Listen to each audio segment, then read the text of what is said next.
The metal spoon clattered against Kenji Yamada's trembling fingers as he stared in disbelief at the steaming bowl of beef stew placed before him. Around him, dozens of fellow Japanese prisoners sat in stunned silence, their eyes wide with confusion and suspicion, as American guards distributed identical portions of hot food to every man in the mess hall. It was 7:30 in the morning at Camp Roosevelt in Nebraska, and what these battle-hardened soldiers were witnessing seemed impossible, their third hot meal in less than 24 hours. Before we jump back in, tell us where you're tuning in from, and if this story touches you, make sure you're subscribed, because tomorrow I've saved something extra special for you. This is the extraordinary true story of how Japanese prisoners of war discovered an aspect of American military culture so shocking, so incomprehensible to their wartime experience that many initially refused to believe it was real. They had been prepared for torture, starvation, and death. What they weren't prepared for was a prison camp system that fed enemy captives 3 hot, nutritious meals every single day, served on schedule with military precision, regardless of weather, supply challenges, or the progress of the war itself. For soldiers who had survived on handfuls of rice and whatever scraps they could forage from hostile jungles, who had watched their own comrades slowly starve to death while fighting for the emperor, the idea that their captors would provide regular, abundant meals seemed like either elaborate psychological warfare or evidence that they had somehow entered an alternate reality where the laws of wartime scarcity simply didn't apply. The year was 1943, and the Pacific War had reached a brutal crescendo that would ultimately consume over 15 million lives across a theater spanning half the globe. For the Empire of Japan, every grain of rice had become precious, every scrap of metal a strategic resource, every calorie a calculation between survival and sacrifice. Japanese military doctrine, deeply rooted in the ancient Bushido code, had conditioned soldiers to view suffering as spiritual purification and starvation as a test of moral character. The concept of regular meals, let alone abundant ones, during wartime was not just foreign, it was philosophically incomprehensible. Meanwhile, across the vast Pacific Ocean, the United States was demonstrating an approach to warfare that would revolutionize military logistics forever. American military planners had concluded that well-fed soldiers fought more effectively, that proper nutrition was not a luxury but a strategic necessity, and that this principle extended even to the treatment of enemy prisoners. What Japanese soldiers would discover in American POW camps wasn't just superior firepower or advanced technology, it was an entirely different philosophy about the relationship between resources, human welfare, and military effectiveness.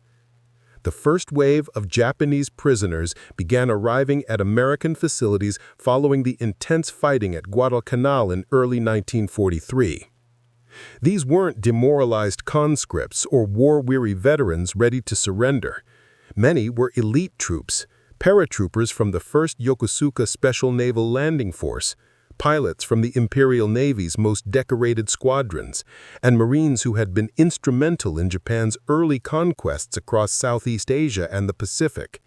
They had participated in the capture of Wake Island, the siege of Hong Kong, and the lightning campaigns that had brought the rising sun flag to territories stretching from Burma to the Marshall Islands.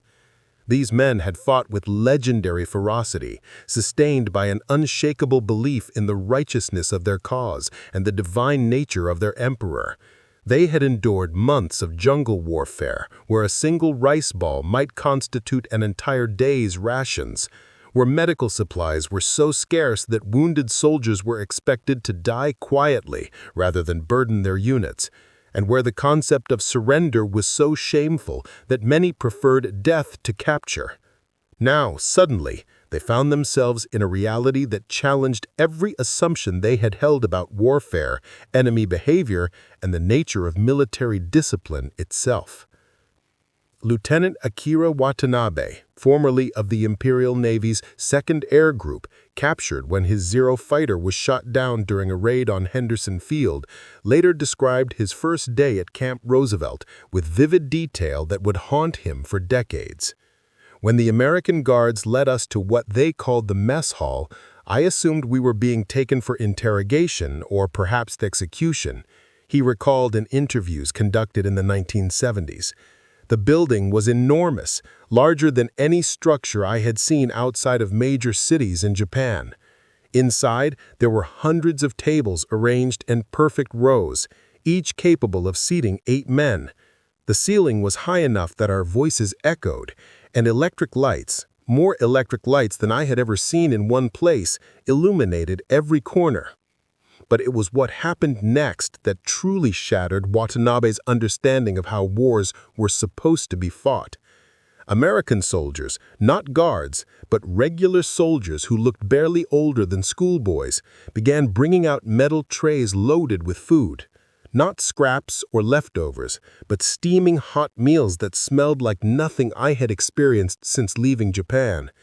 There was meat, actual chunks of beef in a rich brown sauce, vegetables that had been cooked until they were tender, bread that was still warm from ovens, and something they called mashed potatoes that was creamy and satisfying in a way that made my entire body ache with hunger I hadn't realized I was carrying. The psychological impact of this first meal extended far beyond simple nourishment. For Japanese soldiers who had been conditioned to view enemy forces as savage barbarians capable of any atrocity, the careful, almost ceremonial way that American personnel served food to their prisoners created a cognitive dissonance that many found nearly impossible to process. These were the same soldiers they had been taught to hate and fear. Yet here they were, ensuring that enemy captives received hot meals prepared with obvious care and attention to both nutrition and taste. Sergeant Fumio Nakamura, captured during the fierce fighting on Bougainville, described his confusion in letters he wrote to his family years after the war ended. "I kept waiting for the trap, for the moment they would reveal that the food was poisoned or that we were being fattened for some cruel purpose. In Japan, we had been told stories about American brutality, about prisoners being starved and tortured until they revealed military secrets. But meal after meal arrived with the same precision, the same abundance, and the same apparent care for our well-being that they might have shown their own soldiers. The schedule itself was perhaps even more shocking than the quality of the food. At exactly 06:30 hours each morning, prisoners were awakened not for forced labor or interrogation, but for breakfast. Hot coffee, real coffee, not the bitter substitutes that had become common in Japan, was served alongside eggs, bacon, toast, and fruit that many prisoners hadn't tasted in years. At 1200 hours, lunch arrived with the same military punctuality. Substantial meals that might include roasted chicken, beef stew or pork chops, accompanied by vegetables, bread, and desserts that seemed almost decadent in their richness. But it was the evening meal, served promptly at 1800 hours, that truly demonstrated the systematic nature of American abundance. These weren't simple rations designed to keep prisoners alive. They were carefully planned meals that provided balanced nutrition, variety, and even consideration for taste preferences. Kitchen staff, American soldiers whose job it was to feed enemy prisoners, took obvious pride in their work, often asking through interpreters whether the food was satisfactory and making adjustments based on feedback.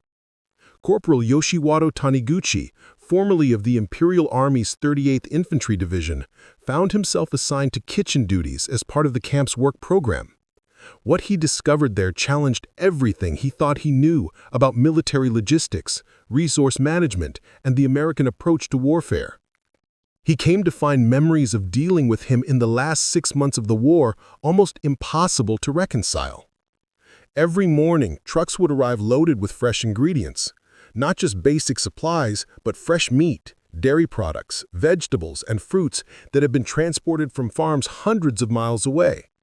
The amount of food that arrived daily could have fed my entire battalion for a week, yet this was just the normal resupply for a single prison camp. The kitchen facilities themselves were a revelation.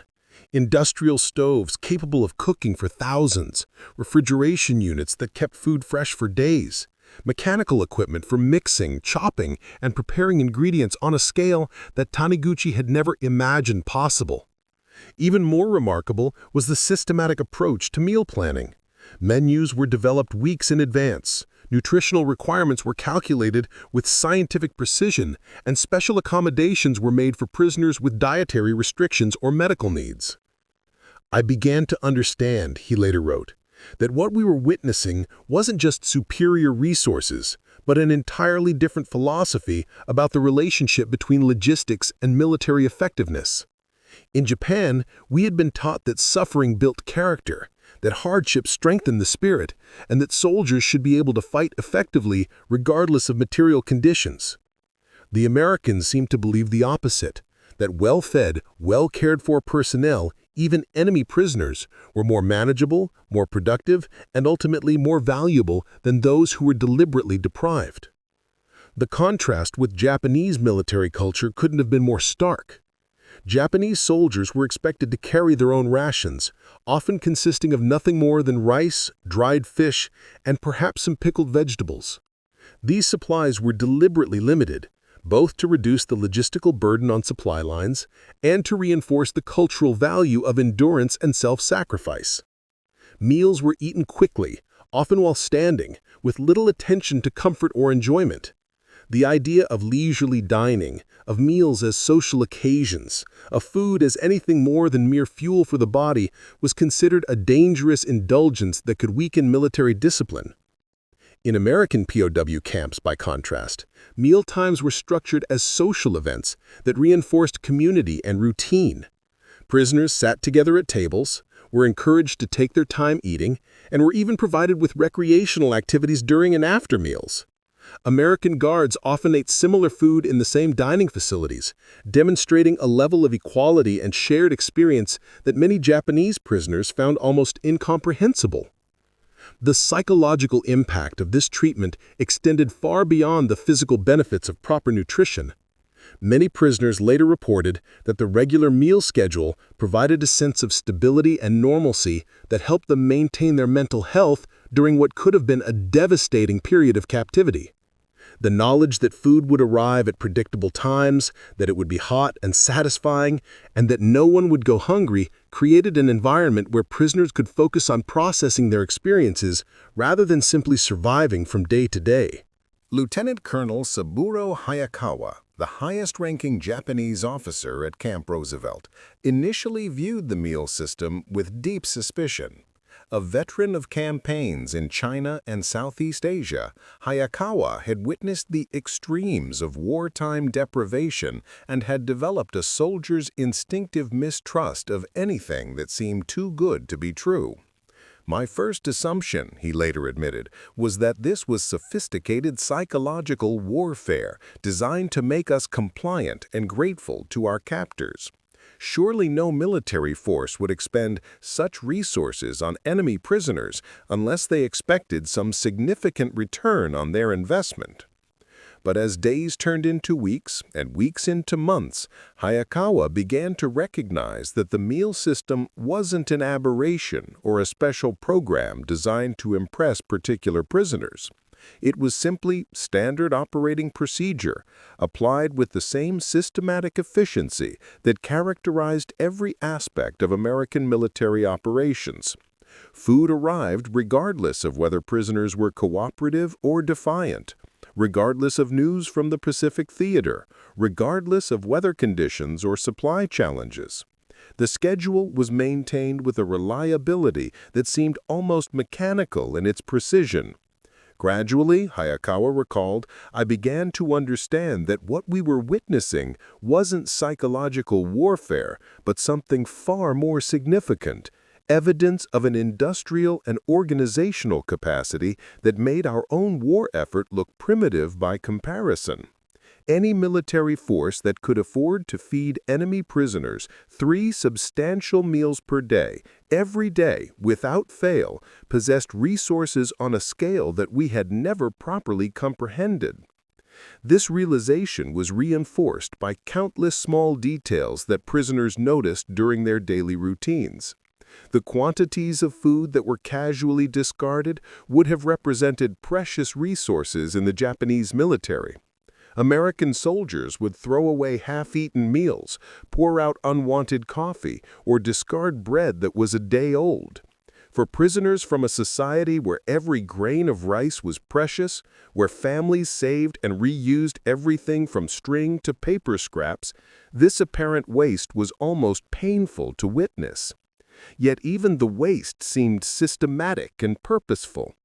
Kitchen staff explained through interpreters that food safety regulations required the disposal of items that had been sitting out for more than a few hours, that fresh ingredients were preferable to preserved ones, and that maintaining high standards for food quality was considered essential for maintaining health and morale. The casual abundance extended to every aspect of food service. Clean plates for every meal, fresh utensils, napkins that were used once and discarded, tablecloths that were laundered daily. Master Sergeant Ichiro Sato, captured during the fighting on Tarawa, found himself particularly fascinated by the logistics behind the meal system. As a career soldier who had spent years dealing with the practical challenges of feeding troops in remote locations, he appreciated the complexity of what he was witnessing. Every aspect of the operation required careful coordination, he later wrote. Fresh ingredients had to be transported from suppliers across multiple states. Storage facilities had to maintain proper temperatures and humidity levels. Cooking equipment had to be maintained and operated by trained personnel, and the entire system had to function reliably regardless of external circumstances. The scale of the operation was staggering. Camp Roosevelt housed over 3,000 Japanese prisoners, which meant that the kitchen facilities had to prepare and serve more than 9,000 individual meals every day. Each meal required hundreds of pounds of meat, vegetables, dairy products, and staples, all of which had to be sourced, transported, stored, and prepared according to strict standards for nutrition and safety. The logistical complexity rivaled that of supplying frontline combat units, yet it was accomplished with an efficiency that made it appear almost effortless. I began to calculate, Sato recalled, what this level of operation would require in terms of transportation networks, communication systems, financial resources, and organizational capability. The implications were sobering. If the Americans could afford to operate prison camps with this level of sophistication, what did that suggest about their capacity to supply their own combat forces? And if they could maintain such abundance even for enemy prisoners, what hope did Japan have of achieving victory through a strategy based on endurance and sacrifice? The food itself provided additional insights into American industrial capabilities and cultural values. Many of the items served in the camp mess halls were processed or manufactured foods that represented significant technological and organizational achievements. Canned goods arrived with labels indicating production dates and facilities scattered across the continent, demonstrating a distribution network that spanned thousands of miles. Bread was baked fresh daily using flour that had been milled from wheat grown in states that many prisoners had never heard of, transported via rail networks that could move bulk commodities with remarkable efficiency. Even more impressive were the fresh ingredients. Meat from cattle ranches in Texas, dairy products from Wisconsin farms, fruits and vegetables from California's agricultural valleys. The ability to coordinate these diverse supply chains to ensure that fresh, high-quality ingredients arrived at remote prison camps on schedule showcased an organizational capability that many prisoners recognized as fundamentally different from anything they had experienced in the Japanese military. As 1943 progressed into 1944, and news from the Pacific Theater became increasingly grim for Japan, many prisoners began to view their daily meals not just as sustenance, but as evidence of a fundamental disparity in resources and capabilities that called into question everything they had been told about the nature of the conflict. The abundance they witnessed daily in American prison camps suggested that their homeland's war effort, based on concepts of spiritual strength and willingness to sacrifice, might be fundamentally inadequate against an enemy that could afford to treat prisoners better than Japan could treat its own soldiers. The moral implications were profound and troubling. If their captors could provide 3 nutritious meals per day to thousands of enemy prisoners, what did that suggest about the suffering being endured by Japanese civilians and soldiers? If America possessed such vast resources that it could afford generosity even toward those who had tried to kill its citizens, what did that mean for Japan's hopes of achieving victory through superior fighting spirit and dedication? These questions haunted many prisoners as they sat down for their 3rd hot meal of each day, surrounded by the casual abundance that had come to symbolize everything they were beginning to understand about the true nature of the war they had been fighting. The metal spoons that had once trembled in their hands from shock and disbelief now moved with steady purpose. But the meals they were consuming carried flavors far more complex than any combination of ingredients could provide. They tasted of revelation, of transformation, and of a future that would require fundamental changes in how an entire nation understood its place in the modern world. As autumn settled over Camp Roosevelt in late 1944, the psychological transformation among Japanese prisoners had become as predictable as the 3 daily meals that continued to arrive with unwavering precision. What had once seemed impossible, the systematic feeding of enemy captives with hot, nutritious meals served exactly on schedule, had become a powerful catalyst for revelations that would ultimately reshape how an entire generation of Japanese soldiers understood warfare, society, and their own nation's place in the modern world. The revelation came in waves, each meal serving as another piece of evidence in a case that many prisoners were reluctantly building against their own preconceptions. Lieutenant Akira Watanabe, who had initially suspected psychological warfare behind the American feeding schedule, found himself appointed as the liaison between Japanese prisoners and American camp administrators. This role gave him unprecedented access to the logistical machinery that made the daily meals possible. And what he discovered there challenged every assumption he had held about military efficiency and resource management. The Americans showed me their supply requisitions, Watanabe later recalled, in detailed interviews conducted for Japanese historical archives in the 1970s. Every week, forms were filled out specifying exactly how much meat, vegetables, dairy products, and staples would be needed for the following week. These forms were sent to procurement offices in Chicago, processed by civilian contractors, and fulfilled by suppliers scattered across a dozen states. The entire system operated with a precision that made our own military supply chains look like amateur efforts by comparison.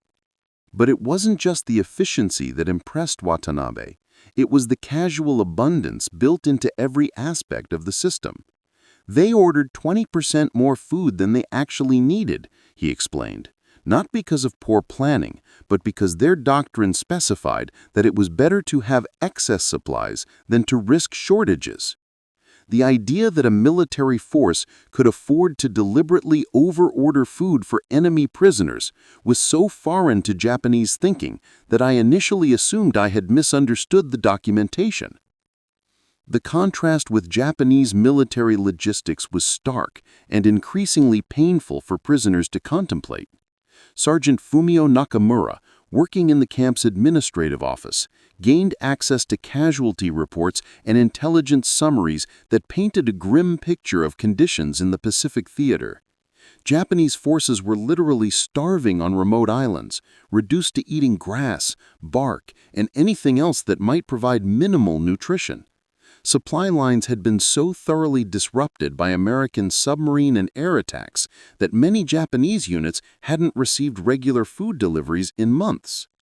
I would read these reports during the day, and then sit down for hot beef stew and fresh bread in the evening, that cognitive dissonance was almost unbearable. Here I was, a prisoner of war, eating better than Japanese soldiers who were still fighting for the emperor. The implications were too terrible to fully process at first. The psychological impact extended beyond individual prisoners to reshape the entire social dynamic within the camp. Traditional military hierarchies, based on rank and length of service, began to give way to new forms of influence based on understanding and acceptance of their changed circumstances. Younger prisoners, often more adaptable to new realities, found themselves taking leadership roles in helping older soldiers process what they were experiencing. Corporal Hideo Matsumoto, barely 22 years old when captured, became an unofficial interpreter not just of language, but of cultural concepts that his fellow prisoners struggled to understand. He later explained that the older sergeants and officers had spent their entire careers in a military system where scarcity was considered normal, where suffering was viewed as character building. When they saw American abundance applied even to enemy prisoners, many couldn't process what it meant. They needed someone to help them understand that this wasn't temporary kindness or strategic deception. It was simply how Americans approached the problem of logistics. The revelation accelerated as prisoners gained access to American newspapers, magazines, and radio broadcasts as part of the camp's recreational programs. What they discovered there shattered any remaining illusions about the nature of the conflict they had been fighting. While Japanese civilians were being exhorted to endure increasing hardships for the war effort, American newspapers carried advertisements for consumer goods, restaurant reviews, and articles about food shortages that seemed trivial compared to conditions in Japan. I read an article complaining about sugar rationing in American cities, recalled Master Sergeant Ichiro Sato. And I realized that what Americans considered severe wartime deprivation was still more abundance than most Japanese had experienced even before the war began. The disconnect was so profound that I initially thought the newspapers must be propaganda designed to demoralize us. But gradually, I began to understand that they were simply reflecting the reality of a society with fundamentally different resources and capabilities. The daily meals continued to serve as a constant reminder of this disparity. By early 1945, many prisoners had begun to view their 3 hot meals not as acts of American generosity, but as indicators of an industrial capacity so vast that feeding thousands of enemy prisoners represented a minor logistical challenge. The systematic nature of the food service, the punctual delivery, the consistent quality, the obvious care taken in preparation and presentation demonstrated organizational capabilities that many prisoners recognized as fundamentally superior to anything they had experienced in the Japanese military. Lieutenant Colonel Saburo Hayakawa, as the senior Japanese officer in the camp, found himself in the difficult position of helping his men process revelations that undermined everything they had been taught about their own country's strengths and their enemy's weaknesses. I began to understand, he later wrote, that our military doctrine had been based on fundamental misconceptions about the nature of modern warfare. We had believed that spiritual strength and willingness to sacrifice could overcome material disadvantages, but what we were witnessing suggested that industrial capacity and organizational efficiency were the decisive factors in contemporary conflicts. The transformation wasn't merely intellectual, it was deeply emotional and spiritual. Many prisoners experienced what could only be described as a crisis of faith, not just in their military leadership, but in the entire worldview that had shaped their understanding of Japanese identity and purpose. The meals that arrived 3 times daily served as constant reminders that their sacrifices, their suffering, and their dedication might have been not just inadequate, but irrelevant to the outcome of the war. Private First Class Kenji Yamada, whose trembling hands had first held that metal spoon 18 months earlier, had evolved into one of the camp's most thoughtful observers of the cultural differences he was witnessing. I began to keep a detailed diary, not of military intelligence, but of what these daily meals taught me about American society and values. Each meal was a lesson in industrial organization, resource management, and social priorities that I knew would be valuable when we eventually returned to Japan. Yamada's observations were remarkably prescient. He noted the emphasis on efficiency and standardization that characterized American food service, the casual waste that indicated abundance beyond immediate needs, and the systematic approach to nutrition and health that treated even enemy prisoners as valuable human resources rather than expendable burdens. He realized that we were witnessing not just superior military logistics, but an entirely different approach to organizing society and managing resources. As spring arrived in 1945, bringing news of devastating American bombing campaigns against Japanese cities, the meals in Camp Roosevelt took on an almost surreal quality. Prisoners found themselves eating fresh vegetables and meat, while their homeland cities were being reduced to ash and rubble. The disconnect between their own comfortable circumstances and the suffering of their countrymen created guilt and confusion that many found almost impossible to bear. Yet it was precisely this comfortable captivity that provided many prisoners with the mental space and emotional stability needed to process the full implications of what they were experiencing. Well-fed, housed in heated barracks, provided with medical care and recreational opportunities, they were able to think clearly about questions that might have been impossible to consider under conditions of deprivation and stress. The breakthrough moment came for many prisoners in April 1945, when news of President Roosevelt's death reached the camp.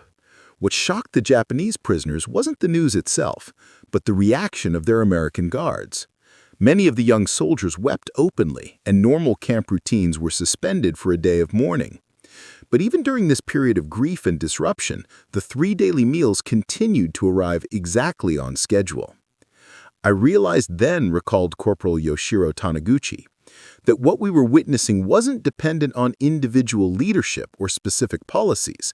The system was so deeply embedded in American military culture that it continued to function even during moments of national crisis.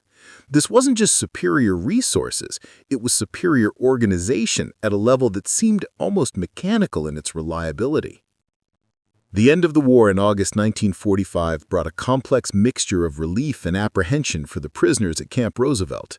Many had come to view the camp not as a place of captivity, but as a window into a world they had never imagined possible. The prospect of returning to a devastated Japan, where food shortages and infrastructure damage would make daily survival a challenge, seemed almost as daunting as the original experience of capture had been. During the months of processing and preparation for repatriation, the American military continued to provide 3 hot meals daily to the Japanese prisoners. Even as the war ended and resources presumably could have been redirected to other priorities, the feeding schedule maintained its rigorous punctuality. For many prisoners, this consistency during a period of transition provided final confirmation of their growing understanding about American organizational capabilities and values. The repatriation ships that carried Japanese prisoners back to their homeland in late 1945 and early 1946 were loaded with care packages containing canned foods, vitamins, and other supplies intended to help the former prisoners survive the difficult conditions they would face upon return. Even this gesture of departure generosity served as a final lesson in American abundance and organizational efficiency. As our ship approached Yokohama Bay, wrote Lieutenant Akira Watanabe, I realized that I was carrying more food in my personal baggage than many Japanese families had seen in months. The contrast between what we were bringing home and what we knew we would find there was heartbreaking and illuminating in equal measure. The Japan that these former prisoners found upon their return was indeed devastated, both physically and psychologically. Cities lay in ruins, infrastructure was shattered, and the entire population was struggling with food shortages that made their stories of American prison camp abundance seem almost fictional. Yet it was precisely because these men had experienced an alternative model of organization and resource management that they were able to contribute meaningfully to Japan's remarkable post-war reconstruction. Many former prisoners became advocates for adopting American approaches to industrial organization, logistics management, and social priorities. Their first-hand experience of American abundance provided credibility and specific knowledge that proved invaluable during the occupation period and beyond. The lessons learned over thousands of hot meals in American prison camps became part of the foundation for Japan's transformation into a modern, prosperous democracy. Kenji Yamada, the former prisoner whose trembling hands had first held that metal spoon in 1943, eventually became a successful businessman specializing in food service logistics. His company, founded in the 1950s, introduced American-style efficiency and systematization to Japanese restaurant and institutional food service. Every day, he later reflected, I think about those 3 meals in Camp Roosevelt and how they taught me that abundance was not a luxury, but a choice, a decision to organize society in ways that prioritized human welfare over abstract principles. The transformation wasn't limited to individual success stories. The collective experience of Japanese prisoners who had witnessed American organizational capabilities during the war became part of the intellectual foundation for Japan's post-war economic miracle. The same principles of efficiency, standardization, and systematic resource management that had made 3 daily hot meals possible in remote prison camps were eventually applied to Japanese manufacturing, distribution, and service industries. By the 1960s, Japan had not only recovered from wartime devastation, but had begun to surpass many Western nations in industrial productivity and efficiency. The former prisoners who had once stared in amazement at American abundance were now helping to create a new form of abundance based on Japanese interpretations of the organizational principles they had observed during their captivity. Today, visitors to Japan can find examples of this transformation everywhere. Efficient food service systems that deliver hot, nutritious meals with precision timing, logistics networks that ensure fresh ingredients reach remote locations with remarkable reliability, and a general assumption that abundance and efficiency are normal rather than exceptional aspects of modern life. The metal spoons may no longer tremble, and the hot meals may no longer seem miraculous, but the lessons learned in those prison camp mess halls continue to resonate through Japanese society and beyond. The 3 daily meals that had once seemed impossible to Japanese prisoners of war became a template for organizing societies around principles of abundance, efficiency, and systematic care for human welfare. Lessons that ultimately proved more valuable than any military intelligence or strategic secret could have been. In the end, those trembling hands holding bowls of beef stew in Camp Roosevelt had grasped something far more significant than simple sustenance. They had discovered the power of a different way of thinking about human potential, resource management, and social organization, insights that would help transform not just individual lives, but entire nations, and establish new standards for what modern societies could achieve when they prioritized abundance over scarcity, efficiency over tradition, and systematic care over abstract ideologies. Up next, you've got 2 more standout stories right on your screen. If this one hit the mark, you won't want to pass these up. Just click and check them out.